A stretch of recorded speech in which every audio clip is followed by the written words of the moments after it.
बहू का झूठ। प्रतीक मिस्टर खन्ना का इकलौता बेटा था। मिस्टर खन्ना ने बड़े धूमधाम से प्रतीक की शादी की। उसकी शादी उसकी पसंद की लड़की से की गई ताकि वो अपनी जिंदगी में खुश रह सके। सब कुछ ठीक चल रहा था, लेकिन शादी के कुछ ही महीनों में प्रतीक की पत्नी नमिता का व्यवहार अपने सास ससुर के प्रति बदलने लगा। और फिर एक दिन, नमिता बेटा, जरा मेरा चश्मा तो ढूंढ दो, बहुत देर से ढूंढ रहा हूँ, कहीं नहीं मिल रहा। पापा जी, मैं ना थोड़ी सी बिजी हूँ, कुछ काम कर रही हूँ, आप 5 मिनट इंतजार कर लो, आती हूँ मैं। लेकिन बेटा, मुझे अखबार पढ़ना था और बहुत देर हो गई है चश्मा ढूंढते हुए, मिल ही नहीं रहा। मुझे पता है पापा जी आपको अखबार पढ़ना है, लेकिन मेरे पास भी बहुत सारे काम होते हैं ना। अब वो सारे काम छोड़कर मैं आपका चश्मा तो ढूंढने नहीं बैठ सकती। अच्छा, ठीक है बेटा, कोई बात नहीं, बाद में ढूंढ लेना। तभी वहाँ पर प्रतीक आ गया और उसने नमिता को मिस्टर खन्ना से इस तरह बात करते हुए सुन लिया। नमिता, ये क्या तरीका हुआ पापा से बात करने का? तुमसे सिर्फ चश्मा ढूंढने के लिए ही तो कह रहे हैं। देखो प्रतीक, तुम तो ऑफिस चले जाते हो, सारा दिन घर के काम तो मुझे ही करने पड़ते हैं ना, और मैं किचन में नाश्ता बनाने में बिजी हूँ। अगर वो काम छोड़ दूंगी तो फिर पापा जी को नाश्ते के लिए लेट नहीं हो जाएगा। अब तुम ही बताओ क्या करूँ मैं? लेकिन नमिता, अगर तुम बिजी हो तो इस बात को ढंग से भी तो कह सकती हो ना। इस तरह जवाब देना, अरे बड़ों की इज्जत करनी चाहिए हमें। प्रतीक, चुप हो जाओ, बहू से कुछ मत कहो, वो सही तो कह रही है। वैसे भी ना मुझे जल्दी खाना खाने की आदत है और बहू मेरे लिए खाना बनाने में ही तो व्यस्त है। कोई बात नहीं, अखबार तो बाद में भी पढ़ सकता हूँ। और फिर एक दिन मिस्टर खन्ना के दोस्त उनके घर मिलने के लिए आए। नमिता उस वक्त अपने कमरे में आराम कर रही थी। बहू, जरा 2 कप चाय तो बना दे। भाई साहब, आपके तो मजे हैं, बेटे और बहू दोनों आपके साथ रहते हैं, आपकी सेवा करते हैं, वरना आजकल के जमाने में तो ये सुख अच्छे अच्छे लोगों के नसीब में नहीं होता। ये बात आपने बिल्कुल सही कही।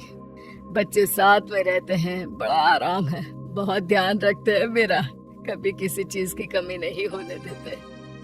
तभी वहाँ नमिता आ गई और उसने गुस्से से कहा, पापा जी, आपको पता है ना ये मेरा आराम करने का वक्त है, आपने इस वक्त मुझे क्यों बुलाया? वो बेटा, मेरे पुराने मित्र मुझसे मिलने आए थे, बस उन्हीं के लिए चाय बनाने के लिए कह रहा था। पापा जी, वो आपके दोस्त है ना, अब तो आप रिटायर हो चुके हैं, आपके पास कोई काम धाम तो है नहीं, पर मेरे पास तो बहुत काम है ना। अरे मुझे क्यों सारा दिन परेशान करते रहते हैं? अरे बेटा रहने दो, हमें कोई चाय नहीं पीनी। अरे खन्ना साहब, आप बेकार में परेशान हो रहे हैं, वैसे भी बहुत देर हो गई है, चलता हूँ मैं। बेटा तुम आराम करो। और खन्ना साहब, क्यों बेकार में बच्चों को परेशान कर रहे हैं? हम बुजुर्गों का क्या है भाई, हम तो फ्री हो चुके हैं, लेकिन बच्चे तो अपनी जिंदगी में बिजी है ना। इसके बाद मिस्टर खन्ना के दोस्त वहाँ से चले गए। उनके जाने के बाद मिस्टर खन्ना को बहुत बुरा लग रहा था, इसलिए उन्होंने नमिता को हल्का सा डांटते हुए कहा, बेटा, तुम्हें उनके सामने इस तरह नहीं कहना चाहिए था। तुम जानती हो ना वो मेरे मित्र हैं और तुमसे उम्र में कितने बड़े हैं। अगर चाय नहीं बनानी थी तो कोई बात नहीं, लेकिन इस तरह किसी मेहमान के सामने बात करना, ये कहाँ का तरीका है? मिस्टर खन्ना की बात सुनकर नमिता गुस्से में वहाँ से चली गई। शाम को जब प्रतीक घर लौट कर आया तो नमिता का चेहरा देखकर समझ गया कि जरूर कुछ हुआ है। नमिता और प्रतीक अपने कमरे में थे। क्या बात है नमिता, इतने परेशान क्यों लग रही हो? देखो प्रतीक, मैं तुम्हारे पापा से परेशान हो चुकी हूँ। आज उन्होंने अपने दोस्तों के सामने मुझे बहुत कुछ सुना दिया। मेरी कोई गलती नहीं थी, मैं तो बस अपने कमरे में आराम कर रही थी।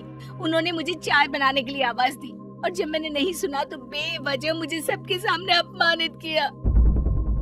अरे ये क्या कह रही हो नमिता, पापा ऐसा नहीं कर सकते। तुम्हें तो बस अपने पापा ही सही लगते हैं ना, तो क्या मैं झूठ बोल रही हूँ? जाकर पूछो अपने पापा से, क्या नहीं कहा उन्होंने मुझसे। देखो प्रतीक, अगर ऐसा ही चलता रहा तो मैं तुम्हारे पापा के साथ इस घर में नहीं रहने वाली। या तो तुम अलग घर ले लो या फिर उन्हें कहीं छोड़कर आ जाओ। ठीक है, शांत हो जाओ, मैं पापा से बात करता हूँ। फिर अगली सुबह प्रतीक मिस्टर खन्ना के पास गया। पापा, आपने नमिता को सब लोगों के सामने भला बुरा क्यों कहा? अरे नहीं बेटा, मैंने ऐसा कुछ नहीं कहा। बस बहू ने मेरे दोस्त के सामने बहुत गलत तरीके से बात की थी, इसलिए मैंने उसे समझाया। पापा, आप ऐसा क्यों करते हैं? देखिए, आजकल के जमाने में वैसे ही बहू अपने सास ससुर के साथ रहना पसंद नहीं करती, लेकिन फिर भी नमिता आप लोगों के साथ रहती है ना, और सारे काम भी करती है। कम से कम आपको उससे इस तरह का व्यवहार नहीं करना चाहिए। अरे लेकिन बेटा, मैंने ऐसा कुछ नहीं कहा। मैं जानता हूँ पापा, आप इस बात को कभी नहीं मानेंगे। ठीक है, अगर आपको नमिता से इतनी परेशानी है तो हम अलग घर में रहने चले जाते हैं। अरे तुम बात को कहां से कहां लेकर जा रहे हो बेटा? मैंने बहू से ऐसा कुछ नहीं कहा जिसकी वजह से तुम मुझसे इस तरह से बात करो। अगर आपको मेरा बात करना इतना ही बुरा लग रहा है पापा, तो ठीक है, मैं आपसे बात ही नहीं करूंगा। और उसके बाद प्रतीक ने अपने पापा यानी मिस्टर खन्ना से बात करना ही बंद कर दिया। परिवार में तनाव का माहौल रहने लगा। इसकी वजह से नमिता और प्रतीक के बीच भी अनबन होने लगी। और ऐसी ही एक अनबन के चलते एक दिन प्रतीक और नमिता का झगड़ा हो गया। गुस्से में नमिता घर छोड़कर जाने लगी। मिस्टर खन्ना चुपचाप बैठकर ये सब देख रहे थे। मुझे नहीं रहना तुम्हारे साथ, अकेले रहो तुम। ठीक है, अगर तुम्हें नहीं रहना तो जाओ, चली जाओ यहाँ से। झगड़ा बढ़ते देख मिस्टर खन्ना अपनी जगह से उठे। उन्होंने प्रतीक को जोर से डांटा। अरे ये क्या तरीका है बहू से बात करने का? तुम जानते नहीं, वो घर की लक्ष्मी है। अगर बहू घर छोड़कर चली गई तो तुम अपनी जिंदगी किस तरह काटोगे प्रतीक? अभी उसकी माफी मांगो, नमिता कहीं नहीं जाएगी। मिस्टर खन्ना की बातें सुनकर नमिता को अपनी गलती का पछतावा हुआ। उसने भावुक होकर कहा, मुझे माफ कर दीजिए पापा जी। उस दिन भी मेरी गलती थी, लेकिन मैंने प्रतीक को झूठ बोल दिया और आपके खिलाफ भड़का दिया। आइंदा मैं ऐसा कभी नहीं करूंगी। एक आप है जो मेरी जिंदगी खराब होने से बचाना चाहते हैं, और एक मैं हूँ जिसने आपका आपके दोस्तों के सामने ही अपमान किया। मैं माफी मांगती हूँ, प्लीज मुझे माफ कर दीजिए। अरे कोई बात नहीं बेटा, सुबह का भूला अगर शाम को घर आ जाए तो उसे भूला नहीं कहते।